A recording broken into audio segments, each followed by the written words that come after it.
Nous allons découvrir dans ce film la fabrication de bouquets sur structure bois. Pour fabriquer le premier bouquet, nous allons utiliser du vaccinium, des œillets, des gerberas, des lys, du papyrus, des hypéricomes, du rotin en rouleau et en lamelles. Et également, pour fabriquer quelques fantaisies, des chouchous. Le rotin existe de différentes couleurs et de différentes largeurs et épaisseurs. Pour fabriquer d'abord la structure, Benoît va utiliser des lamelles qu'il va découper dans environ 30 cm par morceau et fabriquer comme une couronne plate avec 5-6 morceaux de bois. Ils seront agrafés. Il est possible bien sûr de les coller à chaud avec le pistolet.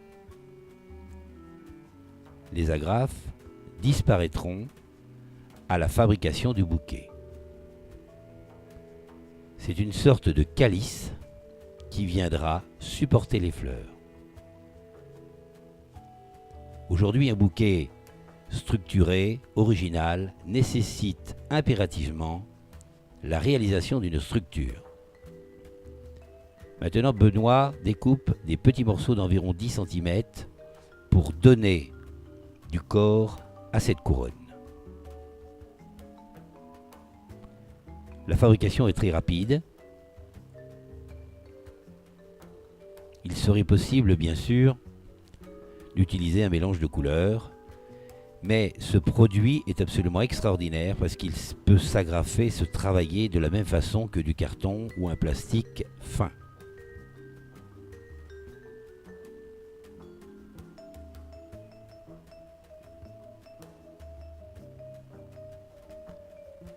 Le rotin existe en plat, il existe en rouleau ou en lamelles, et il existe également en rouleau rond de différentes couleurs.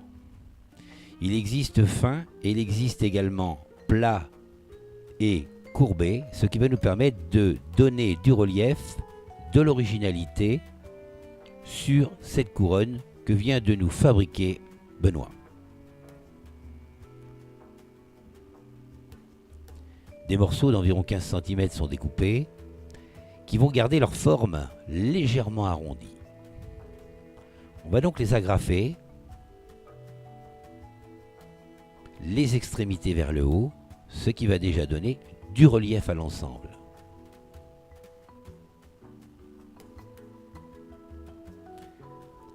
L'agrafeuse est l'outil le plus économique et le plus rapide, le plus efficace.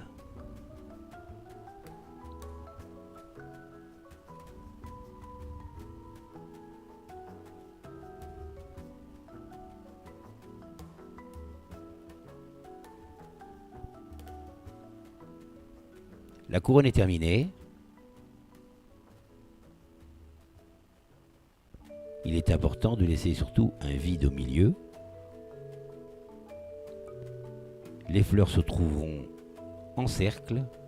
Le vide n'apparaîtra pas, ce qui donnera une impression de force, de puissance à la réalisation une fois terminée. Les papyrus seront d'abord utilisés coupés. On les utilise beaucoup plus courts afin qu'ils évitent de sécher trop rapidement.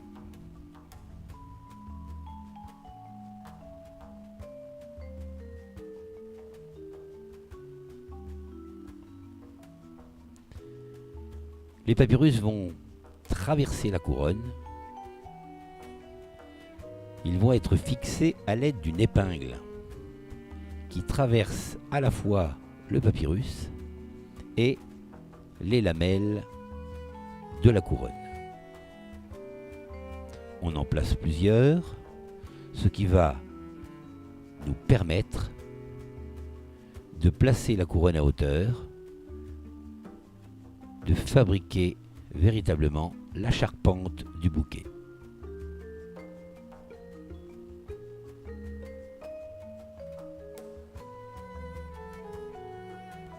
On va rassembler les tiges, travailler les tiges en faisceau, donc tourner toutes dans le même sens.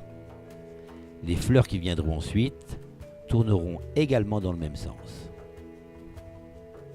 On voit déjà la structure a pris forme.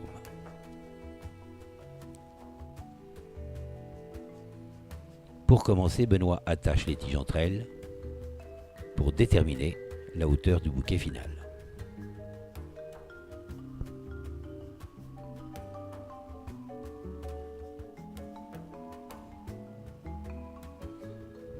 Les lys sont préparés d'une façon très particulière. Un tout petit morceau de lamelle de bois, et puis avec le chouchou, Benoît va tourner autour de la base de l'inflorescence et passer un morceau de lamelle de bois pour bloquer l'ensemble afin que les boutons soient groupés entre eux, afin de donner une impression de force à l'intérieur du bouquet.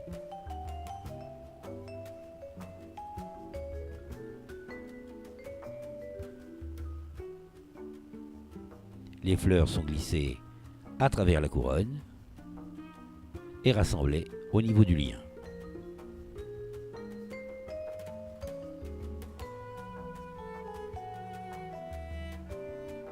L'opération est répétée. Les fleurs sont placées d'une façon homogène, c'est-à-dire à des distances à peu près égales entre elles.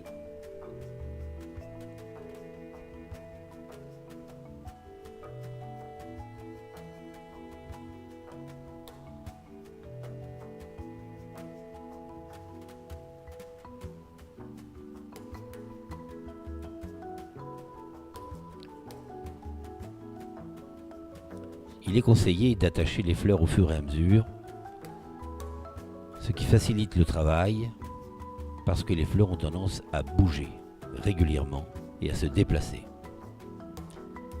Maintenant, c'est aux gerberas d'être positionnés.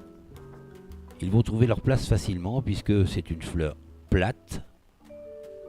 Les gerberas seront placés véritablement à plat sur la couronne. Aucun montage n'est nécessaire, aucun fil de fer pour aider à diriger la fleur. Là également, on trouvera une disposition symétrique.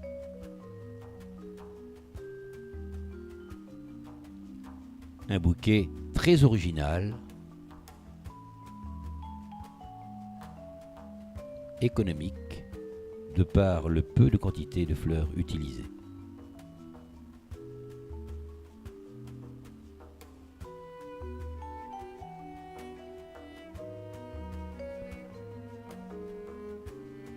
Les œillets sont placés en utilisant absolument la même technique que pour les gerberas.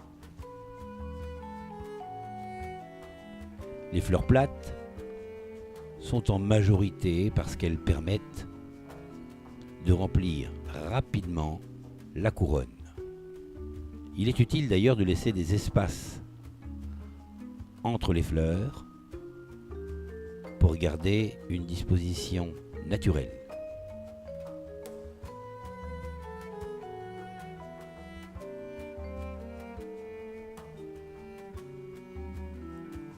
Toutes les tiges se retrouvent à la base, disposées parfaitement en faisceau.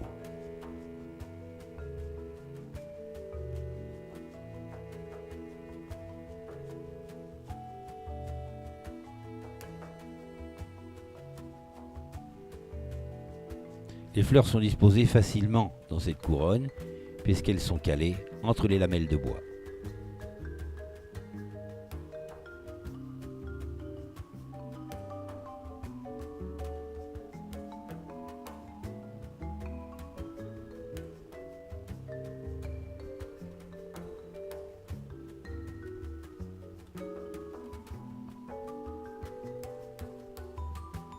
L'hypericum est disposé.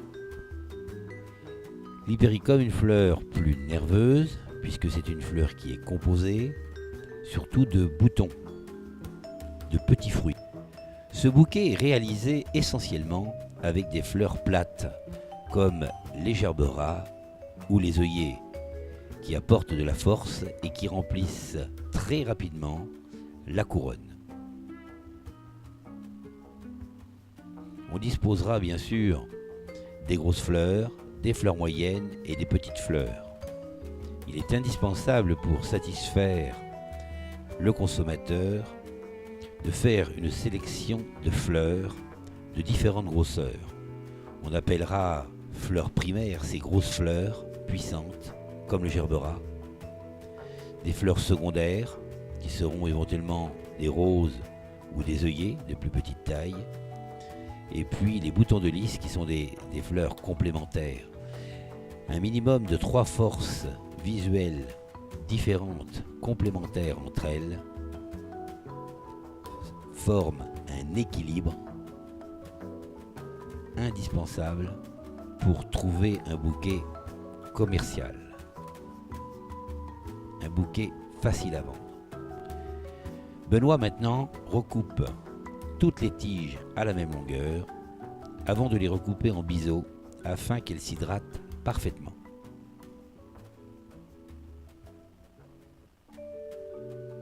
On coupe à la même longueur avec un sécateur, mais on coupera les tiges en biseau avec un couteau.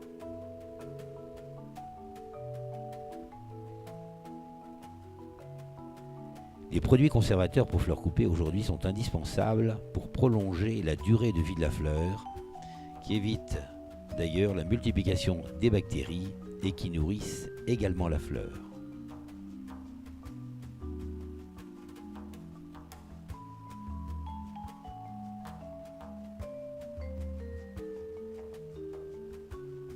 Ce bouquet, éventuellement, pourrait être terminé avec un léger feuillage à la base.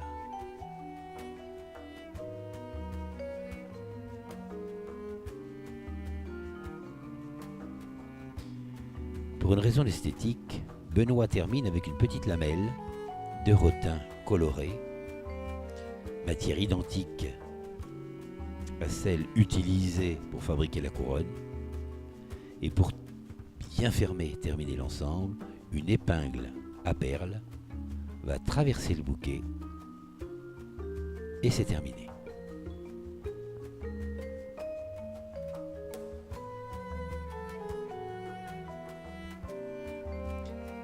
Un produit qui est passé sur les fleurs et qui va aider à conserver les produits beaucoup plus longtemps, qui évite l'évapotranspiration.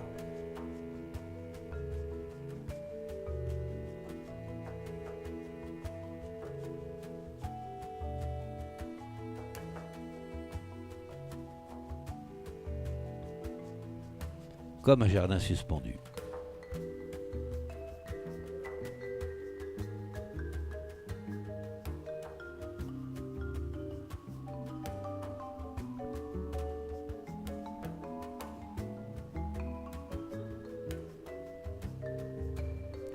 On voit les branches de vaccinium à la base qui ont fait disparaître très légèrement les tiges et qui réchauffent l'ensemble. Maintenant, on découvre un bouquet réalisé par Anaïs qui utilise absolument la même technique, mais au lieu d'une couronne, le jardin suspendu a une autre forme. On a utilisé des roses, de la mousse-boule qui a été collée sur la structure, un bouquet qui symbolise parfaitement le printemps, très original. Comme un jardin suspendu, ce bouquet est terminé à la base par des feuilles de coco qui ont été placées les extrémités vers le bas et le pétiole vers l'extérieur. À l'extrémité, il a été placé des petites perles pour donner de l'originalité et de la richesse. Il sera indispensable de mettre ces bouquets dans des vases avec de l'eau additionnée de conservateur pour fleurs coupées. Ces produits sont absolument aujourd'hui devenus indispensables chez le fleuriste. Maintenant, Clotilde nous propose un autre bouquet, en forme de hérisson, avec des petites branches de rotin courbées qui ont été prises dans un rouleau de rotin rouge et coupées en morceaux de 20 cm environ, agrafés sur la structure et qui donnent une impression de légèreté. On a utilisé ici des œillets pour donner de la force et des ornithogalums qui dépassent. À la base, des fleurs remplies de baies d'hypericum et des feuilles d'anthurium. On choisira à chaque bouquet un vase correspondant, c'est-à-dire que la forme du vase doit correspondre à la forme du bouquet.